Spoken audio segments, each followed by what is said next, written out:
Bienvenue sur la chaîne Zéro Pointé, le zéro déchet décomplexé.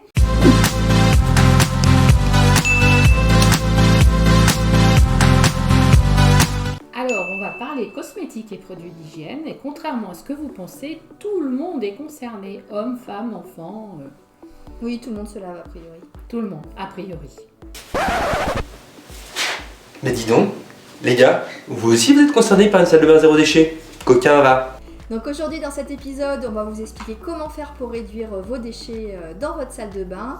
Et puis on va finir cet épisode avec une recette de déodorant et vous aurez droit à 2 recettes. Dis-moi Sylvie, c'est quoi alors le problème avec tous les cosmétiques ou les produits d'hygiène Tu l'as bien dit, c'est tous les cosmétiques et tous les produits d'hygiène, c'est-à-dire qu'on en a beaucoup, on utilise beaucoup trop en fait. Chaque produit pris individuellement, il n'est pas dangereux ou problématique pour l'environnement, mais le souci c'est qu'on en utilise beaucoup trop. Grosso modo, on a un déchet par produit. Et oui, et on a un gel douche par personne, multiplié, voilà. Et tous les jours, normalement, c'est ce qu'on disait tout à l'heure, on se lave, on se brosse les dents, voilà, tout ça, ça fait partie des cosmétiques et des produits d'hygiène. Donc on se met sur la peau, en fait, sans s'en rendre compte, une bonne centaine de produits tous les jours. Est-ce qu'il y a des labels, est-ce qu'on peut s'y fier par exemple pour essayer d'avoir un premier pas On peut quand même repérer des produits qui sont moins nocifs, au moins pour la santé. Moi, je vais vous en présenter 3, c'est des labels français, Ouais. les plus courants. C'est Cosme Bio. Voilà, D'accord. on trouve très facilement, là par exemple j'ai un produit qui se trouve en grande surface et qui a le label Écocert et cosmétique biologique, souvent c'est les deux ensemble. Donc premier label qui peut nous rassurer, Qui peut nous rassurer, même si on est toujours dans des contenants en plastique. tout à fait, tout à fait. Deuxième- Après, il y a un autre label que j'aime bien, moi, recommandé, c'est Nature et Progrès. Parce que là, on est vraiment sur des ingrédients de très bonne qualité, sur des ingrédients qui ont servi à faire le produit qui sont vraiment naturels. Qui D'accord. ne sont pas d'origine naturelle, mais là qui sont vraiment naturels. Donc c'est un label beaucoup plus exigeant en fait. C'est ça. La manière de fabriquer est plus exigeante que peut-être. Oui, les ingrédients de base sont moins nombreux D'accord. et vraiment naturels. Donc on va être sur des compositions avec des listes d'ingrédients très courtes. Parce que D'accord. ça, c'est l'autre problème. Ouais, c'est l'autre problème, on va parler des compositions. Comment je sais reconnaître un bon produit d'un mauvais produit si des fois il a le même packaging en plus? Moi, je regarde toujours la liste des ingrédients parce que tous les produits cosmétiques, c'est obligatoire. Les fabricants sont obligés de mettre la liste des ingrédients dessus. La liste des ingrédients, elle est souvent écrite en tout petit. Et en latin? Tempora mori, tempora mundis recorda. Voilà. Et bien ça, par exemple, ça veut absolument rien dire, mais l'effet reste le même. Plus il y a d'ingrédients, plus ça veut dire Je repose le produit, Voilà. j'y vais pas. Plus il y a des ingrédients, je repose. Ça peut être un moyen de sélection. Et effectivement, là j'en ai un bio, la même marque, et un bio et un pas bio. Là j'ai effectivement moins de 10 ingrédients, et là j'en ai plus de Et là, 10. il y en a beaucoup plus, il y en a une vingtaine, Donc je récapitule, plus de 10 ingrédients, je passe mon chemin. par exemple. Si on est vraiment un peu feignant, un peu comme moi, est-ce qu'on peut utiliser des applis quand même? Ça vous renseigne essentiellement sur l'aspect santé, mais ça vous dira pas si votre produit génère beaucoup de déchets ou Beaucoup de déchets ou problèmes pas. dans l'environnement. Mais on a Inky, on a Yuka, qui donnent quand même une petite information. Une petite information. T'es Pour d'accord? moi, ça suffit pas. Donc les applis, elles peuvent nous guider, mais ça remplace pas le bon sens au quotidien, t'es d'accord? Ah oui. Nature et moi, Voilà. ça parle tout seul, Eh ben ça fait penser à la nature, au Ouais. bien-être. Ouais, il y a Est-ce beaucoup que de c'est pas un marques. peu de greenwashing tout ça? Je crois bien. Ouais. C'est vrai que ça, c'est du plastique et on surfe sur la tendance. Donc soyons des personnes de bon sens. De bon sens. Et, Parce que, et voilà. évitons le greenwashing au C'est possible, pas- quoi. Voilà, c'est toujours ce qu'on fait voir au recto, ce qui nous fait choisir. Donc c'est toujours beau, c'est toujours bien. Mais vraiment, s'il n'y a pas de label ou un label, vous voyez, il y a des petits malins. Là, il essaye vraiment de copier, par exemple, celui-là. Ça y ressemble beaucoup. Donc faut vraiment faire gaffe tout le temps. L'autre astuce, c'est peut-être pas forcément de prendre ses cosmétiques dans les grandes surfaces parce qu'on peut être alpagué par ce greenwashing justement. Qu'est-ce qu'on a d'autre comme autre solution par exemple?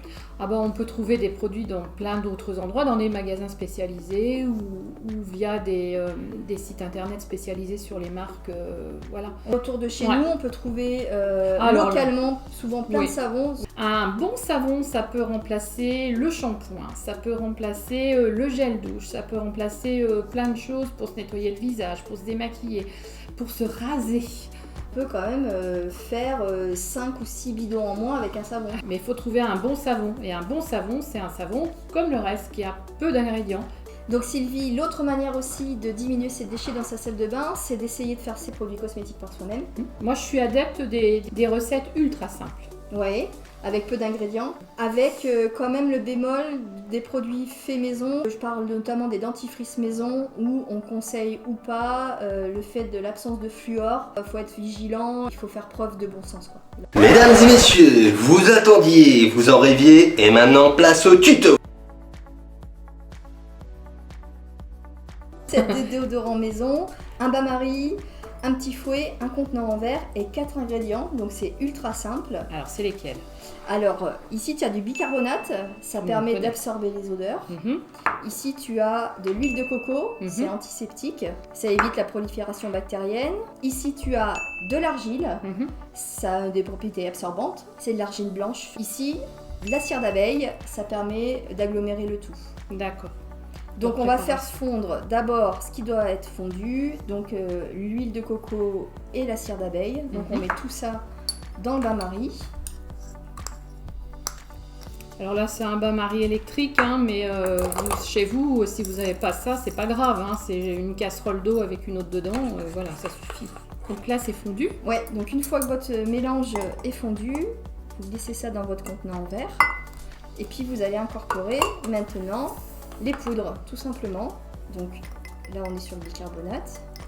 Donc on secoue bien l'argile. Et donc ça va faire une bonne pâte. C'est comme un gâteau. Hein. Ouais, ça va faire une pâte. Et une fois qu'elle est bien homogénéisée, cette pâte, ça vous fait un déodorant pour quasiment 5-6 mois, suivant l'utilisation que vous en avez.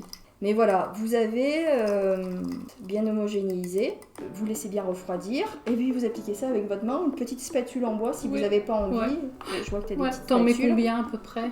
Vraiment très peu, comme un déo classique, mais au moins là vous savez ce que vous vous mettez sous les aisselles. Allez, montre-moi ta recette. Ma recette de déo aussi, hein, la recette pif-paf. Moi j'aime bien les recettes pif-paf parce que je suis encore plus feignante que toi. Voilà, donc moi c'est 2 ingrédients. C'est de l'eau du robinet hein, ou de l'eau florale, hein, c'est le résidu en fait de distillation des huiles essentielles, l'eau florale, hein, donc voilà, il faut qu'il y ait que ça.